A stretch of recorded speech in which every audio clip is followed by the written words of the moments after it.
Good evening, Diocese of Bethlehem. Amy, Dr. Amy Dyer, would you stand, please? Welcome to the Diocese of Bethlehem.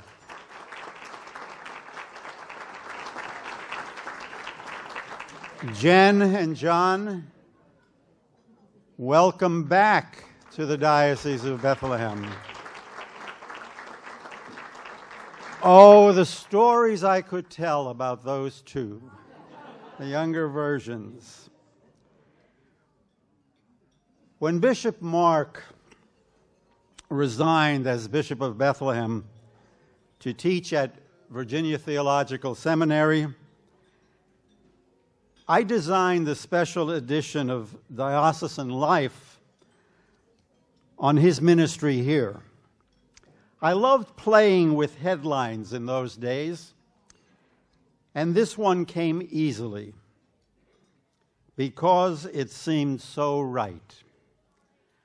There was a man, one sent from God, whose name was Mark. Mark was indeed a man sent from God. How many of you knew Mark, Bishop Mark? Is that about half the room, maybe not even half? Well, we hope you will know him after we're finished with this program. Thin places in Celtic spirituality are where ordinary reality and God's holiness meet. Anywhere our hearts are opened. We can, of course, be thick, even in thin places, and not get it. If you hung around with Mark Dyer, however, if you hung around long enough, your thick would soon become thin, replaced by Mark's thin. Mark and I worked closely together from late 1985 until 1995. It was enough time for me to experience the person of Mark as a thin place. I loved Mark Dyer. If I were allowed only 4 words tonight, they would be it. I loved Mark Dyer. I didn't recognize how much, actually, until Bishop Paul asked me to draft an obituary for Mark at least a year before he died. And then Bishop Paul asked, after Mark's death, or Bishop Sean asked me to write a tribute. And then I started getting to know how much I loved Mark Dyer. For many reasons, many. I'll mention just a few. I loved Mark Dyer because he promoted an understanding across the diocese that episcopate means for him not a one-man show, but a team that consisted of him, his staff, the various diocesan councils and committees, and everyone in parish leadership positions. I loved Mark Dyer because Mark focused God for the people of God. That, he insisted, is the ministry of priest and bishop. I loved Mark Dyer because he gave us an insightful 4-word description of the kingdom of God, where everybody is somebody. I loved Mark Dyer because he put in my head an image of death that I have used in so many ways, including funeral sermons and my own meditation on death. It came from a presentation, he said, to the House of Bishops by a Japanese Christian theologian in the late 1980s. When we die, Jesus will meet us with a basin of water and a towel wrapped around his waist, as he met his disciples on the night before he died. You've had a long journey, Jesus the Christ will say. You must be tired. You must be dirty. Let me wash your feet. Then he will wash our feet and finally say, the banquet is ready. Welcome. Come to the banquet. Now, both Mark and I were immigrants from the Roman Catholic Church. He spoke my language. But ironically, I learned best from Mark, better than from any book or any other person, that the Anglican Via Media is not a mixture of Catholic light and Reformed light. It is rather an emphatic center, the still point or the deep point from which disciples of Jesus move out to risky edges and survive on those edges because they are centered. At the emphatic center, we discover that risky edges and issues are not the same. I came to Mark's staff from a similar position on the staff of the Roman Catholic Bishop of the Diocese of Allentown. The unwritten job description there was be safe, be right, promote the institution. Mark's expectations were take risks, though you may fail, be creative, promote the gospel. Finally, I loved Mark Dyer because he helped me understand that theology worth its salt must be practical, and ministry, to be authentic, must be compassionate. Anyone who really knew Mark loved him. We're going to hear briefly from a few people who knew him well. Laura, do you want to come up here, please? Laura Drum was a member of Mediator Allentown when Bishop Mark and Marie Elizabeth and their family arrived in 1982. She got to know the family a few years later when Marie Elizabeth became an associate at Mediator. She would often stop by their house to tutor John, visit with Matthew, and whoever was caring for him, to deliver baked goods and so forth. Laura seemed to be drawn to the family.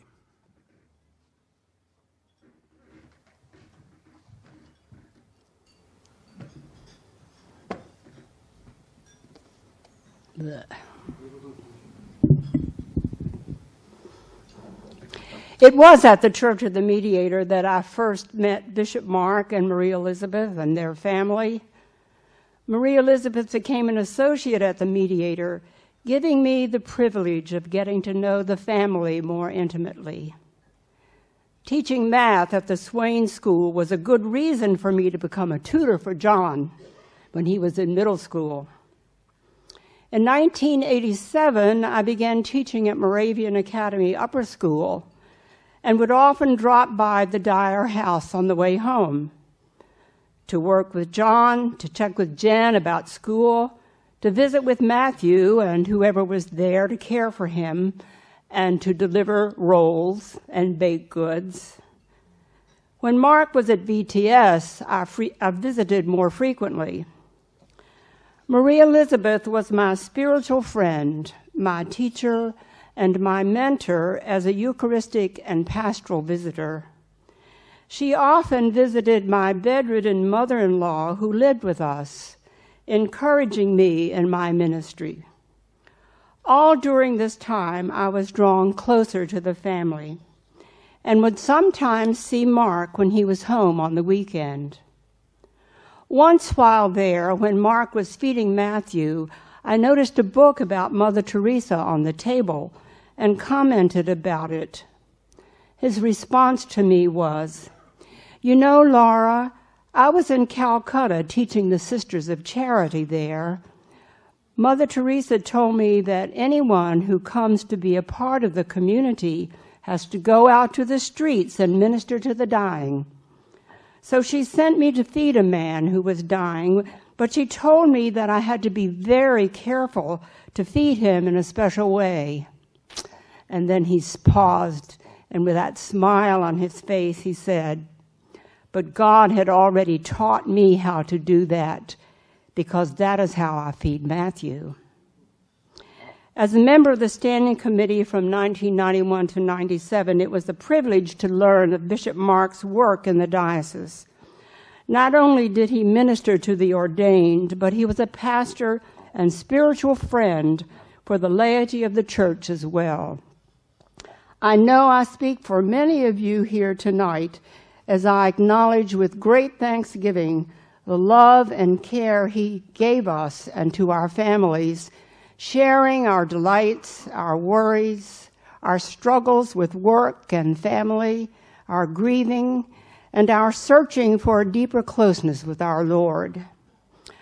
And I will be forever thankful that I was able to visit with Bishop Mark and Amy last spring when I was in Virginia. Thank you for that. I would like to end with this prayer that I have for Maria Elizabeth and Mark. Help us to be your servants to those hungry for peace, not division. People whose souls clamor for the sustenance of justice, an end to crimes of violence and greed. To those longing for a night's sleep without gnawing hunger, the fear of starvation. Empower us to feed your sheep, your lambs. Help us to be your servants to those strangers who live next door, the handicapped, the addicted, the outcast.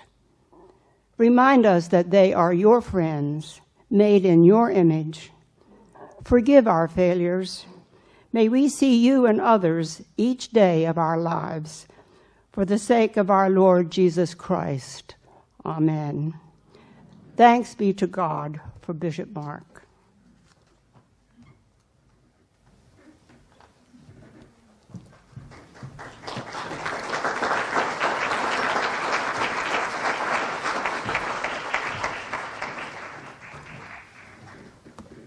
Father Scott Allen.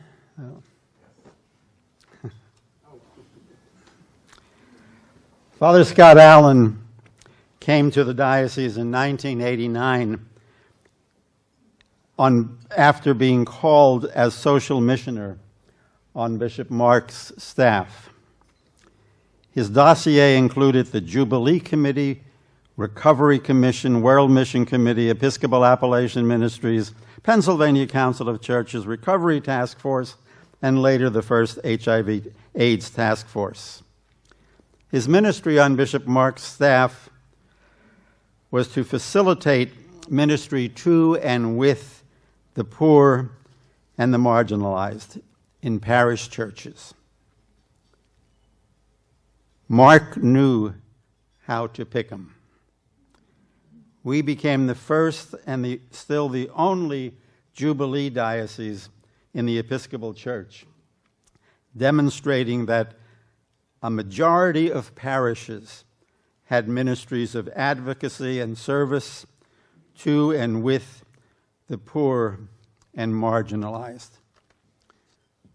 Those of you who know Scott at St. Andrews probably wish that you might have encouraged me to take a look at Scott's remarks before he makes them. But, however. Thank you, Bill. I promise they will be irreverent but relevant. So there we go. Amy, Jen, and John, it is such a pleasure to be able to stand here and offer tribute and remembrance and some memories of your husband and your dad. Mark and I were unlikely colleagues, as the only thing we had in common was an Irish ancestry. I was from Appalachia and he from New Hampshire. He was a former Roman Catholic and I a former Baptist. He was in his late 50s when I joined the staff, and I was in my mid-30s. In ministry background, I was from the poor, low church, sparse diocese of West Virginia, and he was from a wealthier, more powerful, and more dense diocese of Massachusetts. He thought a minivan was cool. He did. I didn't.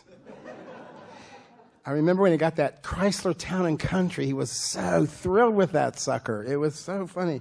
When I was like, really, Mark? That's great. Even though I had young children at the time, my ex-wife had one. I never asked to drive it. And if practicality dictated that I had to, I did so wearing hats or sunglasses or something like that. He liked donuts. And when we traveled together, not north typically, he would always interrupt the conversation with, "Want a cruller?"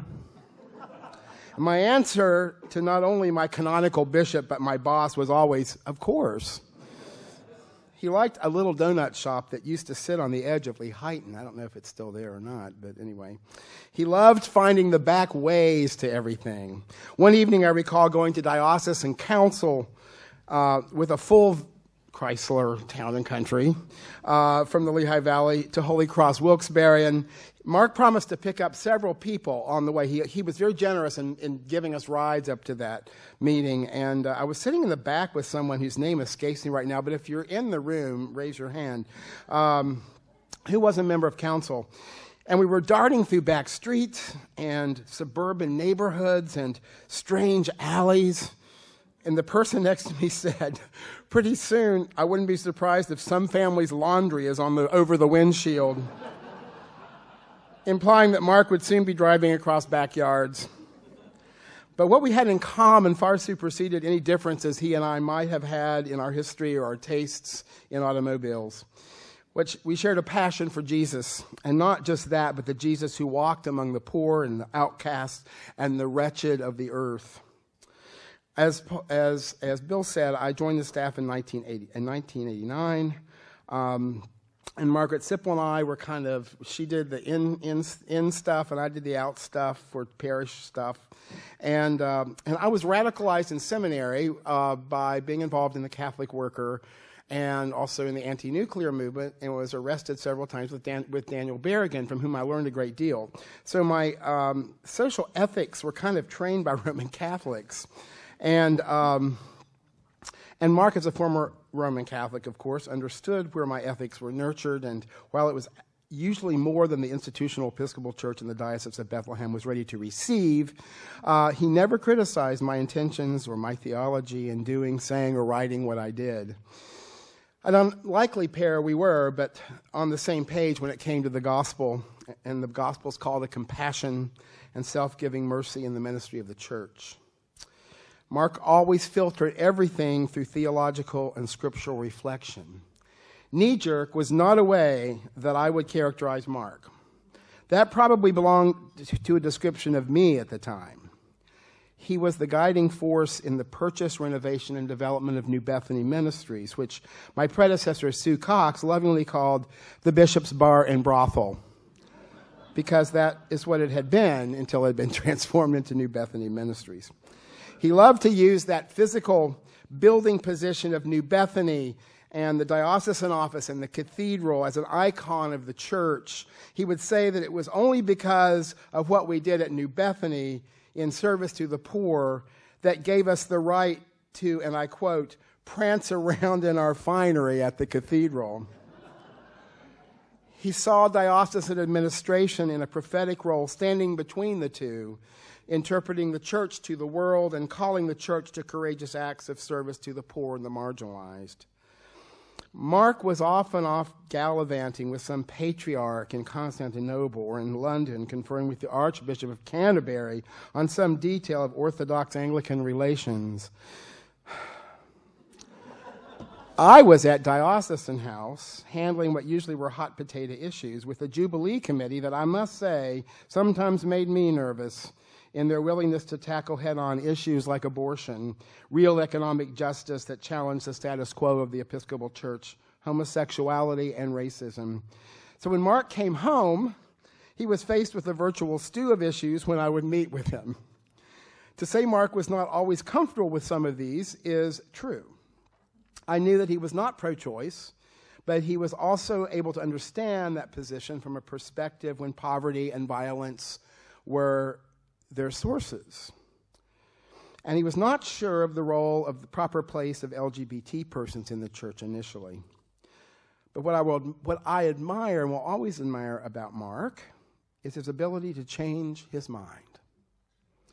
Gandhi once said, "The thing I fear most is the hardness of the heart of the educated." Mark was not that. His evolution on the role of LGBT persons in the church was the prime example, I think. You have to remember that I was social missioner at the time of the AIDS crisis, and the diocese created an HIV/AIDS task force with Kit Hauer from the cathedral as its first chair. The presiding bishop, Ed Browning, one year asked every bishop in the House of Bishops to have a relationship with one person with HIV/AIDS. Of all the people in the Lehigh Valley at the time, Mark was paired with a guy named David Houseknecht. Now, David stood about 6'10" and weighed about 120 pounds. He was one of the most flamboyant and outrageous and outspoken gay men in the area with AIDS. David would often show up at events wearing a boa wrapped around his neck in his highly decorated wheelchair, and he was always quite a spectacle. But Mark and David developed a wonderful relationship, and both were changed in this relationship, and it was an important public witness at the time until David's death in 1991. We held the first AIDS healing service at the cathedral when parishes were debating on whether a person with HIV could even have the peace exchanged with them, much less drinking from the common chalice. Fearless, Mark served as the celebrant of that service to a packed cathedral and laid hands on and anointed everyone who came forward. A prophetic act for the church at the time, and a witness to the whole diocese to overcome fear with love and compassion. We were on the forefront among judicatories at the time of northeastern Pennsylvania in advocating for and with people with HIV/AIDS. It's a testament to Mark's leadership and piety which enabled this, I think. When Dixie White of St. Andrews, but Trinity Bethlehem at the time, and Brother Rick Bond of Trinity Easton, and John Garber of St. Gabriel's Douglasville, and I formed the first Integrity chapter in the diocese during this time in early 1990s. And I don't have to tell you that few Episcopal bishops at this time in the church history longed to have a group of organized and vocal homosexuals and transgendered persons in their diocese. But Mark was a good sport. And I recall one of the first Eucharists that we had upstairs in the chapel at Trinity Bethlehem. And Mark was the celebrant and preacher. And the place was packed with as many curiosity seekers as LGBT Episcopalians. But Mark handled that gig with courage and grace and compassion born out of his own understanding of the gospel imperatives. After Marie Elizabeth died, I'm going over. Heck with it. After Marie Elizabeth died, his first wife, he came back from Virginia Seminary to serve as the interim rector at St. Elizabeth's Parish, as you know, in South Allentown. And it was a poor blue-collar parish with a couple of professionals thrown in for good measure, and it was in a struggling neighborhood.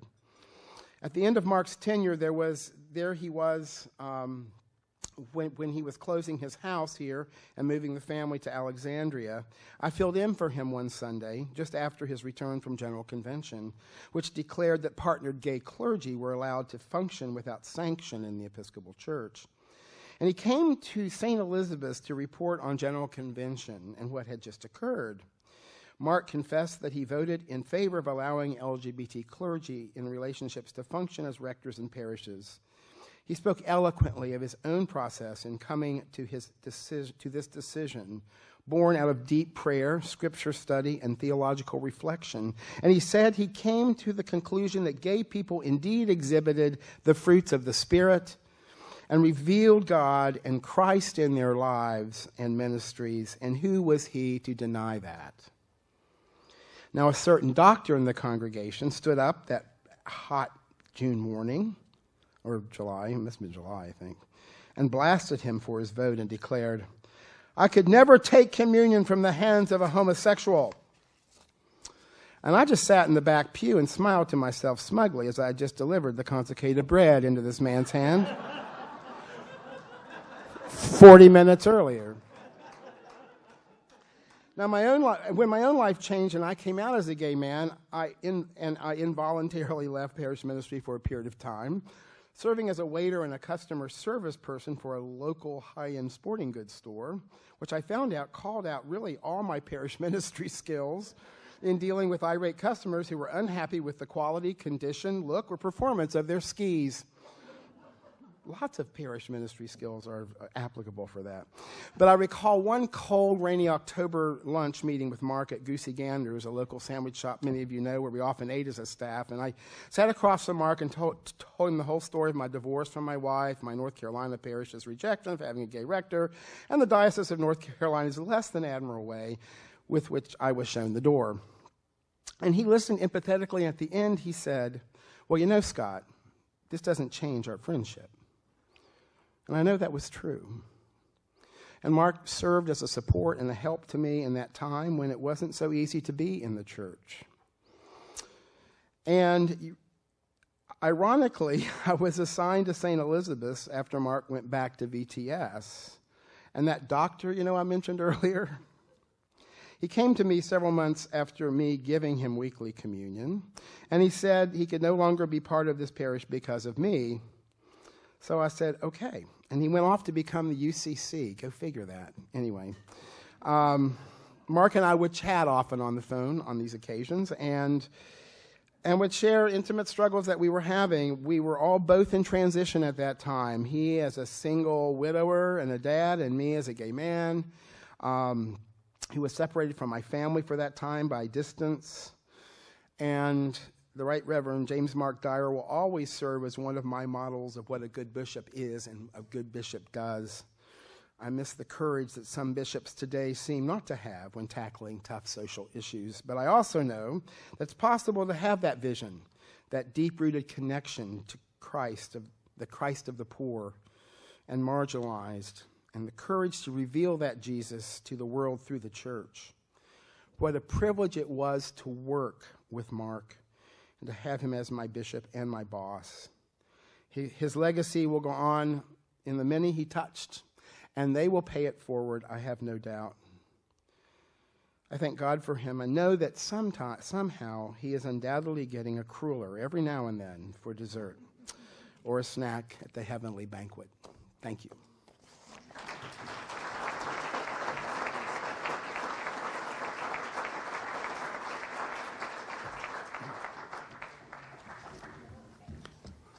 Perhaps Scott was thinking, I wonder when that Oscar orchestra is going to start playing.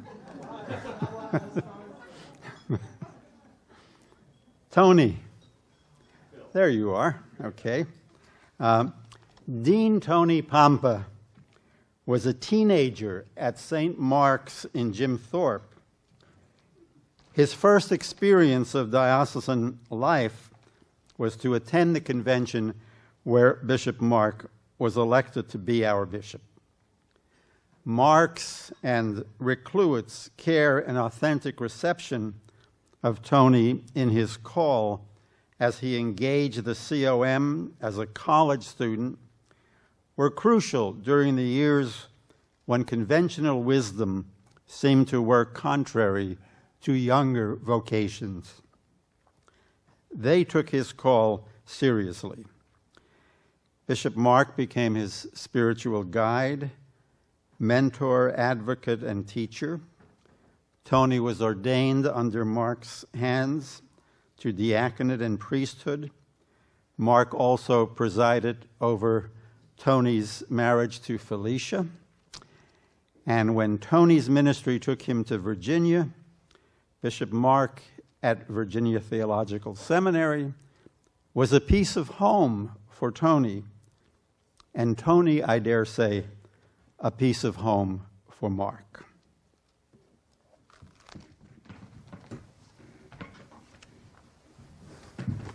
Hello.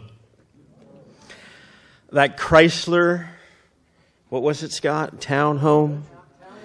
Town and Country. Let me just tell you that, thank you for saying that, because we took that van into New York City to the Cathedral of St. John the Divine for an event, and it was packed with diocesan folks. Some of you may have been in that van. And Mark asked me if I would drive home at the end of the night. And I thought, wow, I get to drive that Chrysler. And we left St. John the Divine, and I was going down through New York City, and there was a stoplight, and I punched it to get through the light.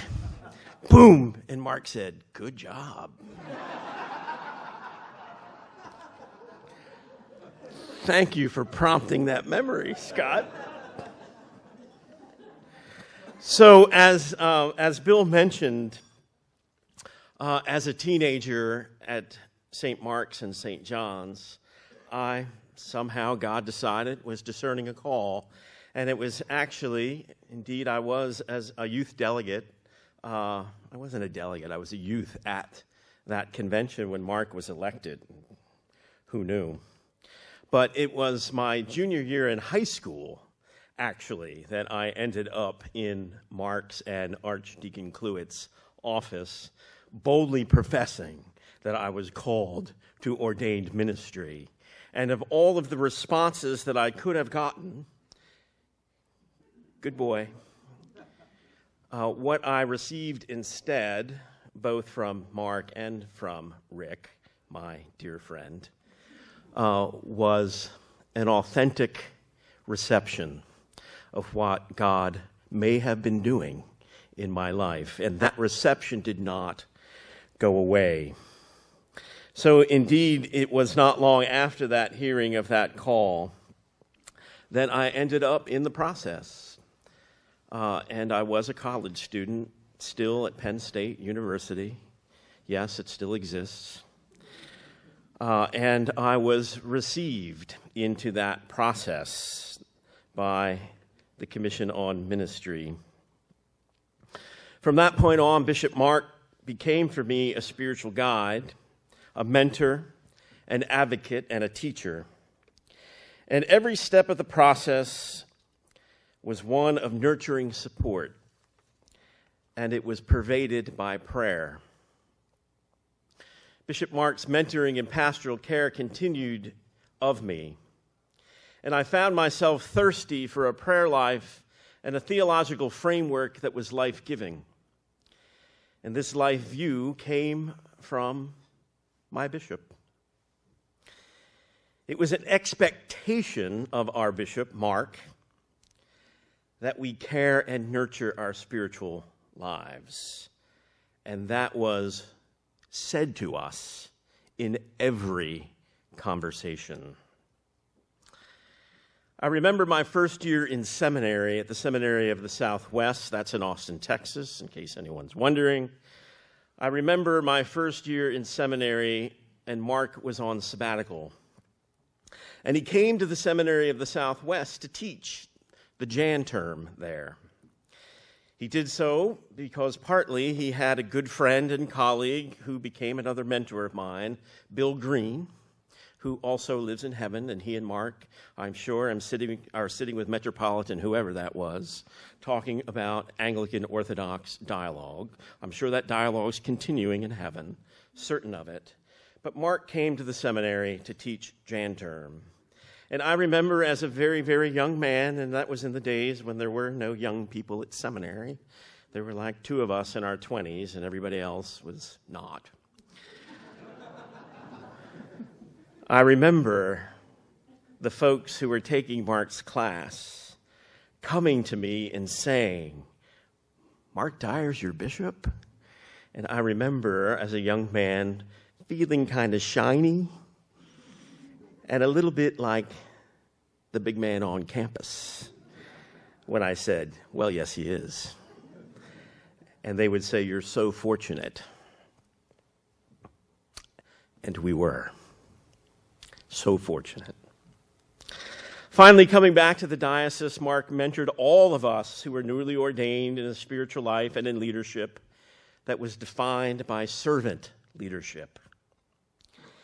He was present for me personally to carry some difficult pastoral issues and gave me, I can't speak about this because I can't, gave me the strangest but most accurate pastoral direction I've ever had in that moment in time. Mark was the connector to the larger church. He loved to tell us about where he was and what he was doing. And at that point in my life, I loved to hear about it. I was honored to have been ordained under his hands on the Feast of the Presentation, February the 2nd, where I joked with him, "Mark, I hear that if you come out and see your shadow, I may have to wait a little longer." And he thought it was funny. And I am equally honored as well that he presided over my marriage to my lovely wife, Felicia, 22 years ago today, ironically enough.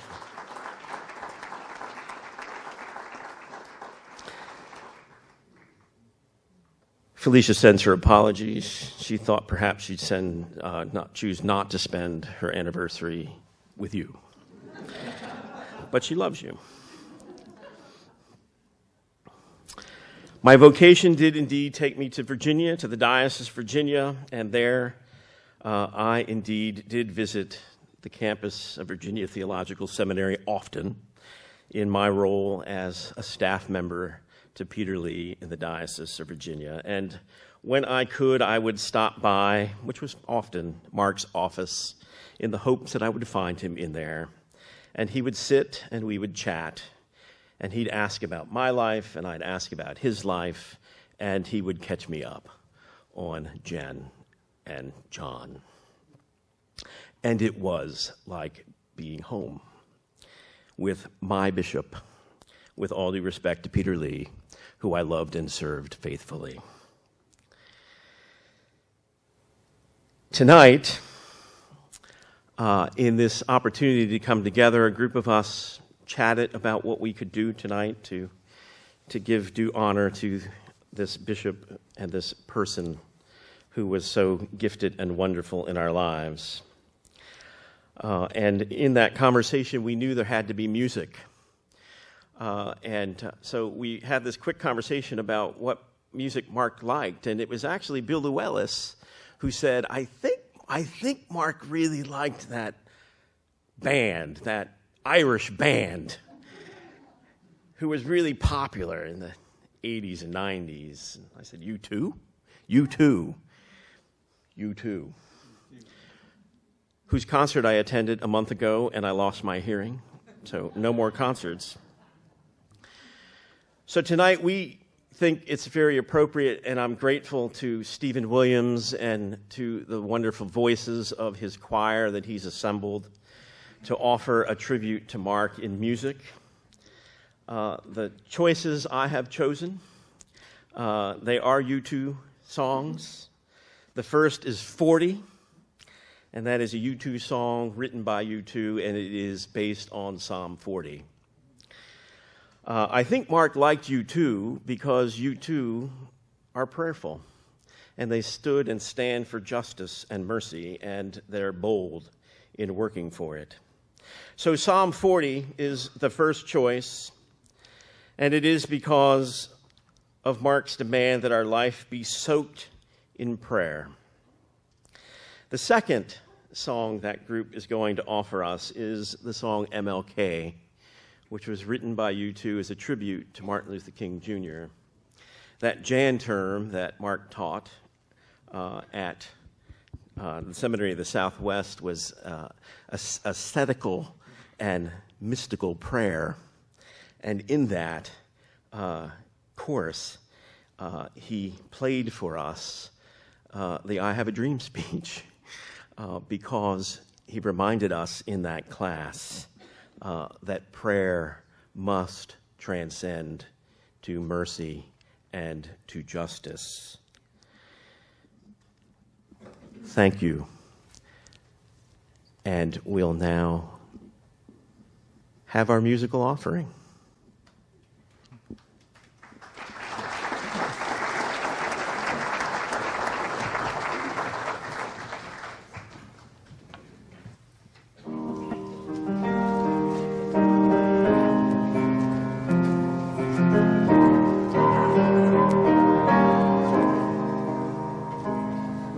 I waited patiently for the Lord. He inclined and heard my cry. He brought me up out of the pit, out of the miry clay. I will sing, sing a new song. I will sing, sing a new song. How long to sing this song? How long to sing this song? How long, how long, how long, how long to sing this song?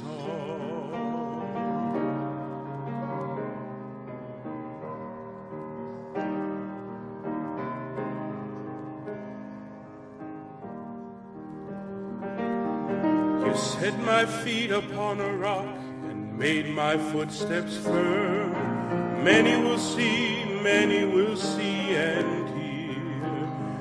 I will sing, sing a new song. I will sing, sing a new song. I will sing, sing a new song. I will sing, sing a new song. How long to sing this song? How long to sing this song? How long to sing this song? How long to sing this song?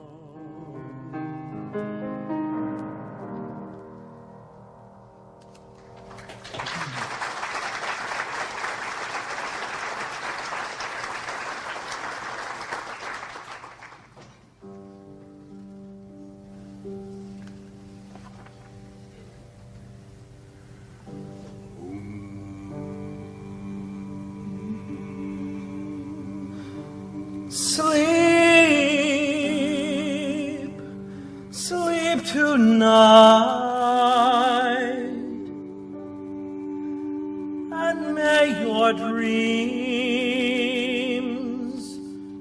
be realized.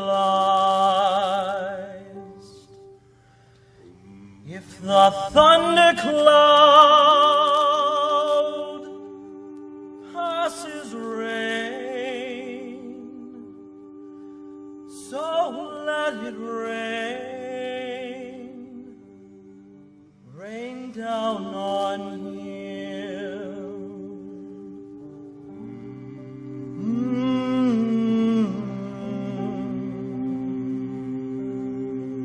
So let it be.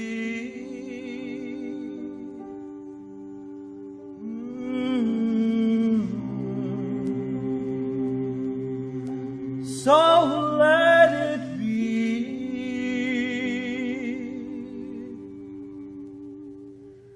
Sleep.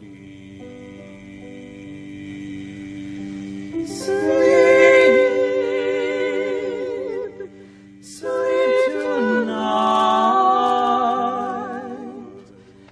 and may your dreams be real.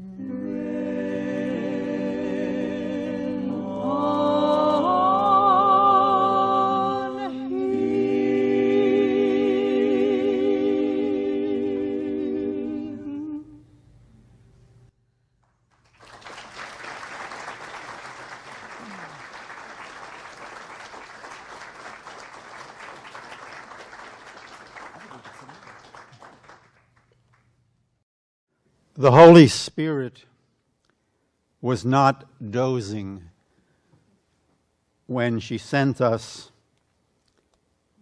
Bishop Sean,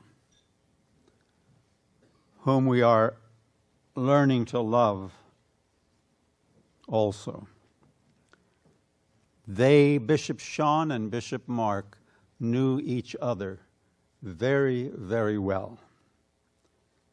Mark was Bishop Sean's teacher at Virginia Theological Seminary, his pastor, mentor, spiritual director, exemplar, friend, and his preacher at his ordination to priesthood and consecration as bishop. He knew Bishop Mark very, very well. Now I'm going to slip to the sidelines and let Bishop Sean take the ball from the red zone to the end zone.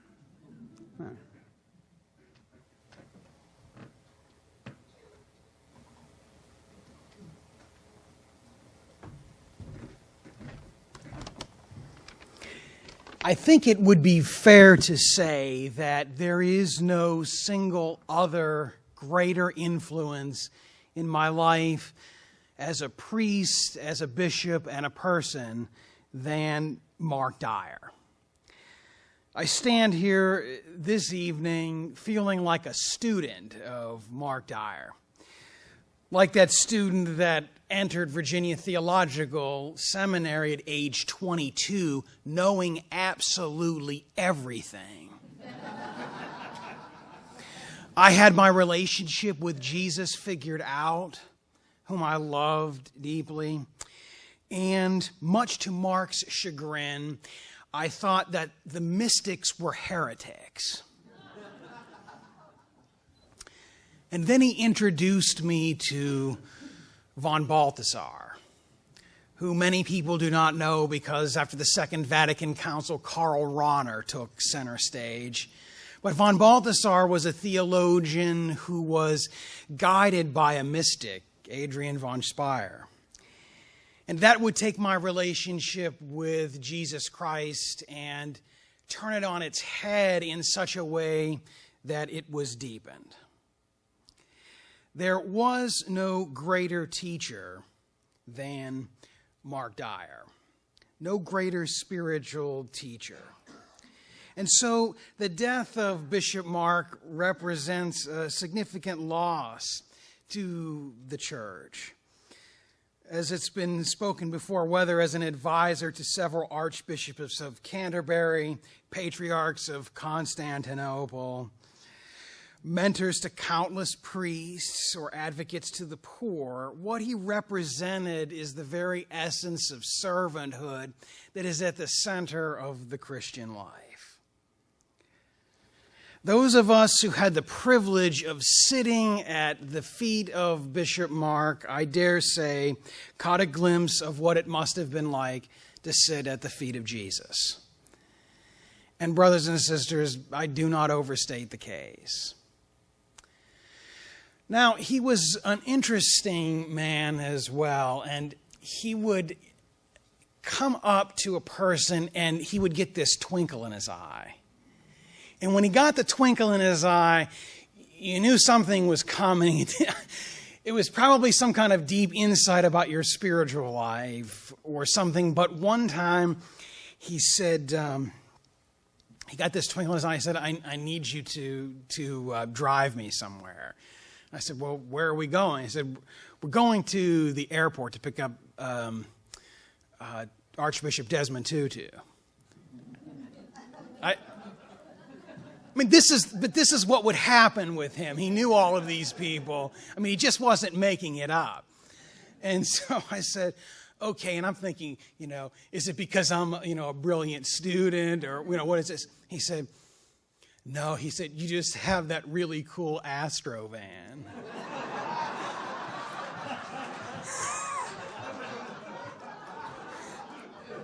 I mean, the van keeps coming up. I'm not sure what that means. But it's It is a true story.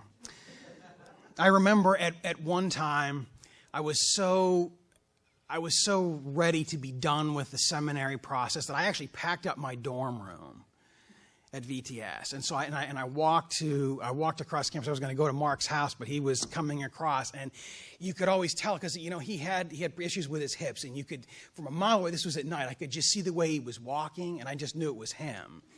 And he walked up to me, and I said, I gotta leave this place. There's no way I can do this.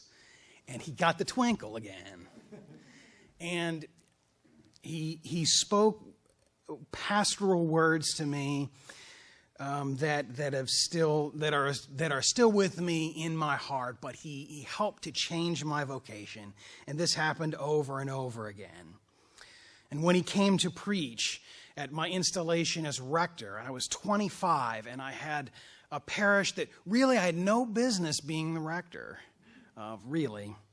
And I said, I shouldn't be doing this. And he got the twinkle.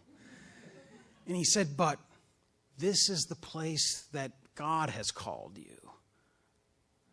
Step into it. You'll know what to do.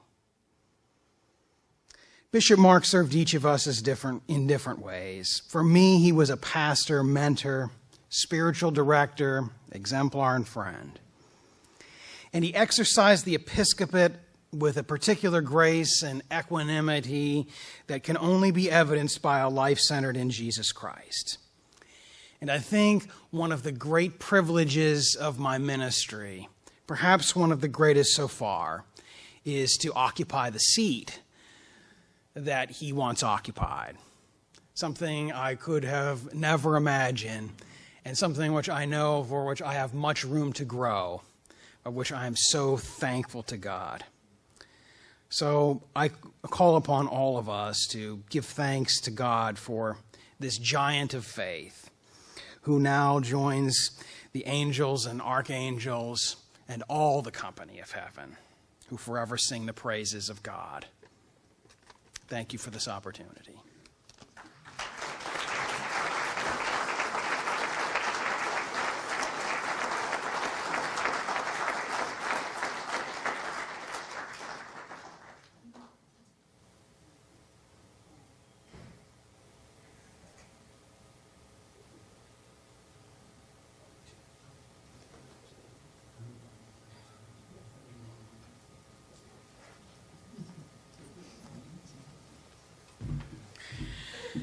I'd like to introduce to you another mentor and teacher of mine, and also spouse to Mark Dyer.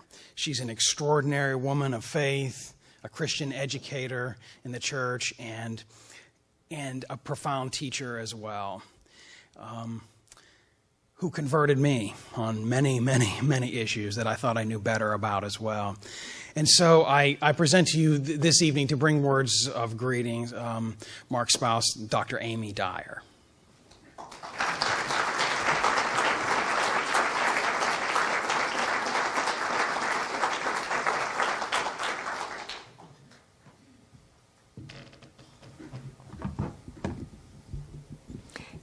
Thank you so very, very much. I didn't quite know what I was going to be able to say to you this evening, but I did write some things down. One thing I wanted to share with you is that often when I would travel with Mark, he would be introduced as the former Bishop of Bethlehem, and people would turn to me and say, "How did you like living in Bethlehem?" And I had to explain to them that I never had lived in Bethlehem. But I know after being here with you tonight, and this is only my second time in this city, but that I would have loved living among you. Mark always spoke lovingly and fondly of his time in this diocese. He loved working with each and every one of you. I heard numerous stories from parishes, from people, from the New Bethany ministries. I knew about the bar and brothel. From a number of the stories that you've shared tonight. So I feel like I've been here among you for at least the last 11 years.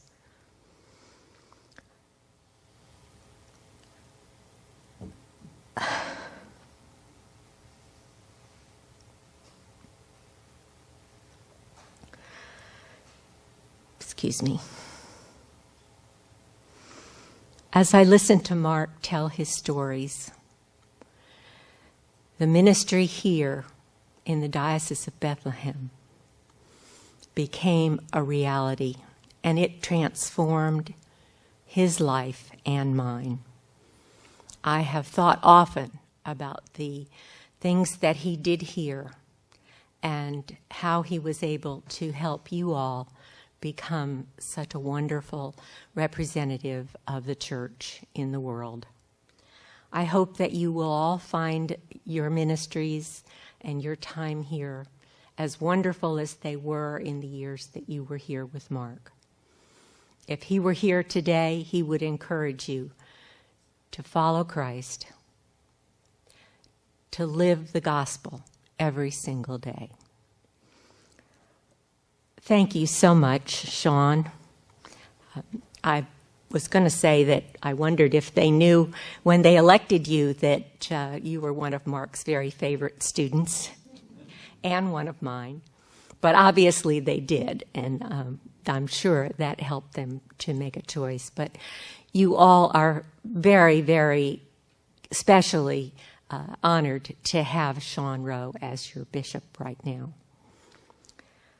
And thank you, Bill and Rick and Laura and Joe and Tony, all of you who I've known for a long time, and Scott, even though I just met you tonight. I really did know who you were and was not surprised by anything you had to say. I know that John and Jennifer join me in thanking you all for honoring Mark in this special way. And I pray that you will continue to live out your lives with God's help, following the gospel.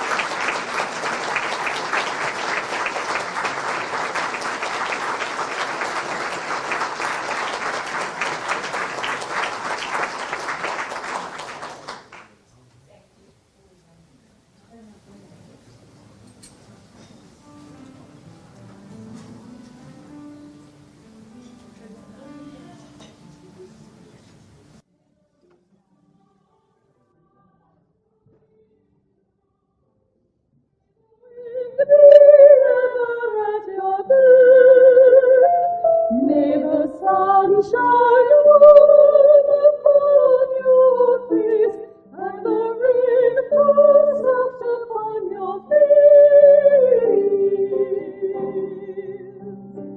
And until we meet again,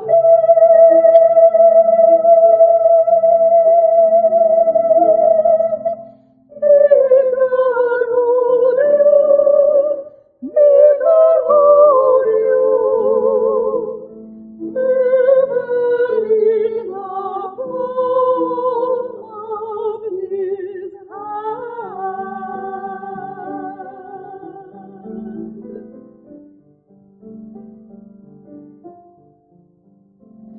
May the road rise to meet you. May the wind be ever at your back. May the sun shine warm upon your face, and the rain fall soft upon your fields. And until we